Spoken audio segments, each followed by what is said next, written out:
Thanks for listening to AM 620 KPOJ, Portland's only progressive talk station. Now, coming to you live from the banks of the Willamette River, it's Mad as Hell in America with Adam Klugman. You've got to get mad. You've got to say, I'm a human being. My life has value. Online at 620kpoj.com and on the air at AM 620 KPOJ. I want you to get up right now and go to the window and stick your head out and yell, I'm as mad as hell and I'm not going to take this anymore.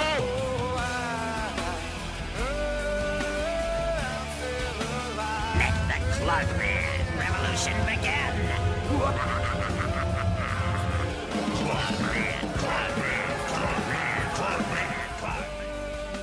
And welcome to Mad as Hell in America. Our producer is Paul Pimentel.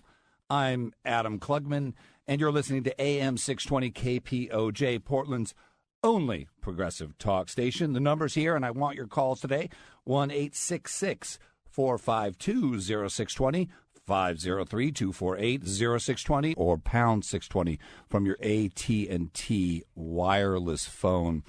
Well, we are broadcasting from downtown Portland. It is one of those exceptional days that just makes you not want to tell anybody about Portland. We have an exceptional show for you today. We've got Peter Phillips and Mickey Huff from ProjectCensored.org, and every year they publish a book of the most censored stories of the prior year. And we're going to ask them, what is modern censorship? At the top of the second hour, Executive Director from Americans United for Separation of Church and State, the Reverend Barry Lynn, will be here. And we're going to ask him, whatever happened to the religious right? Is it okay now? Can we all go back to sleep? Is the bad dream over? We're also going to ask him another important question, which is, why can't progressives talk about God? Why is God the domain of conservatives? How did that happen? In the third hour, we have an exclusive interview with Dennis Kucinich. And we're kind of putting an interesting frame on it, because a question that comes up a lot for me in the political arena. I consider myself a progressive, and I as kind of distinct from what I see coming out of the Obama administration and the Democratic Party. What are progressives to do?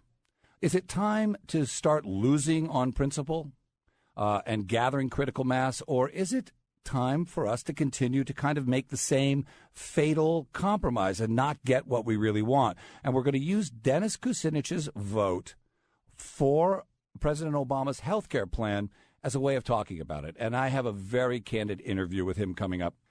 But before we get into even any of that, I feel like I have an obligation to define what I mean by mad as hell. I get a lot of pushback on it as I've been promoting the show. And surprisingly, I get a lot of pushback from progressives who feel like, well, I'm not really entirely comfortable being mad as hell. And can mad as hell be a force for social change? Absolutely. It may be the only force we have left. But I want to make a very important distinction between rage and anger, between rage and mad as hell. You see, rage is always destructive. When I think of rage, I think of violence, and that is not what mad as hell is about, and that's not what anger is about. Let's take a look at the Tea Party.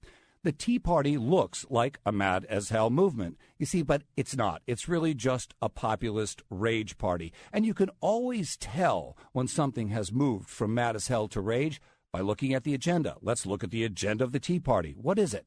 To dismantle the government, to destroy it. But we don't need to dismantle our government. We don't need less government or more government. It's not about quantities. It's about the quality of our government. We need better government, one that puts the interests of the people over the interests of big business. And just in case you're wondering who's going to run that government I'm talking about, it's not going to be Barack Obama, and it's not going to be Sarah Palin or Newt Gingrich or Glenn Beck, God help us. It's going to be you and me, because we are the government. So if you have a problem with the government, just look in the mirror. But anger is a normal, healthy human emotion, and when it's channeled properly, it can change the world. In fact, it's probably the only thing that ever has. Gandhi was mad as hell at the English. He didn't act out in rage and destruction, but he didn't throw his anger away either. He listened to it, and it led him to the greatest discovery of the 20th century, what he called ahimsa, a truth force, so powerfully aligned with the principles of justice and human dignity that he used it to turn over 300 years of English imperialism without firing a single bullet. That's the kind of anger I'm talking about. That's the power of mad as hell. Because anger is an appropriate response to being treated like a second-class citizen. It's an appropriate response to being lied to. It's an appropriate and necessary response for transforming our world. That anger belongs to you. It's trying to tell you something. And what it's trying to tell you is to do something.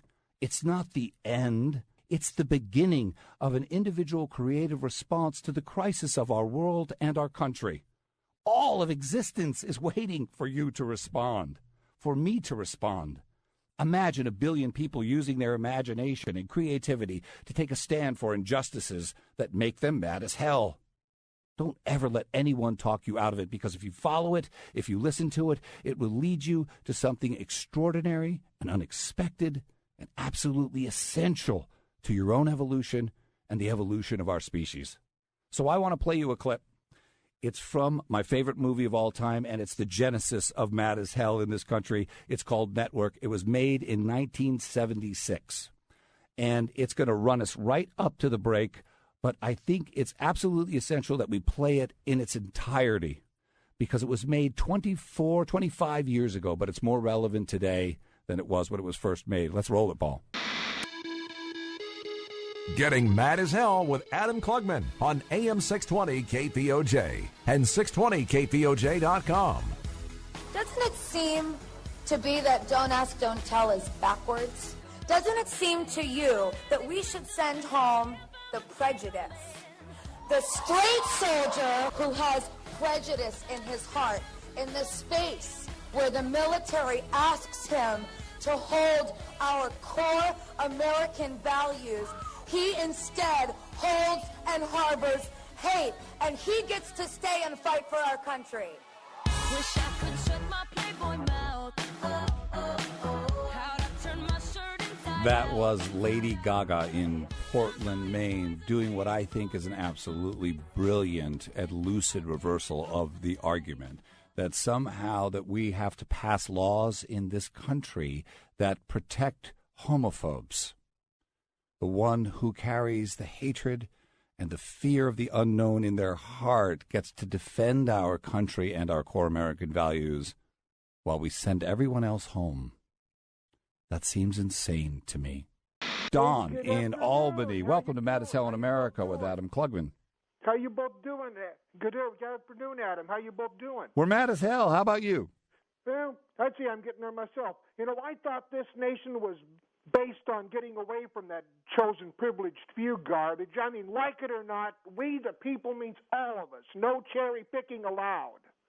Don, right on. I love your passion. That's the kind of passion that we need to see out there. And like Donna said, we need to make sure that the Senate hears us. The Senate is the most obstructionist, most dysfunctional institution in this country. It is why we are not moving forward. Let's move on to the next call. Carl in Portland. Welcome to Mad as Hell in America with Adam Klugman.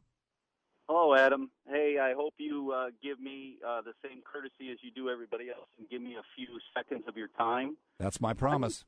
I'm mad as hell. My point is all this talk about don't ask, don't tell. Keep your mouth shut about your sexual preference. Nobody needs to know what your sexual preference is when you're fighting a war. And all this garbage about gay rights, you're talking about what right does a heterosexual have that a homosexual doesn't have? A homosexual can marry somebody of the opposite sex just like a heterosexual. Gay people want special rights. Carl, stay with me for a minute. Adam, please let me respond. Donna, please. Go. Carl, thank you for the call. Donna Red Wing, go. Is it a special right to be able to talk to your friends or your buddies about the person you love or the person you left at home? Is it a special right to be able to have the same expectation of respect and decency that a heterosexual person has? Is it a special right to simply live your life, not with any special or extraordinary rights, but the rights of everyone else? It's Mad as Hell in America with Adam Klugman on AM 620 KPOJ and 620KPOJ.com.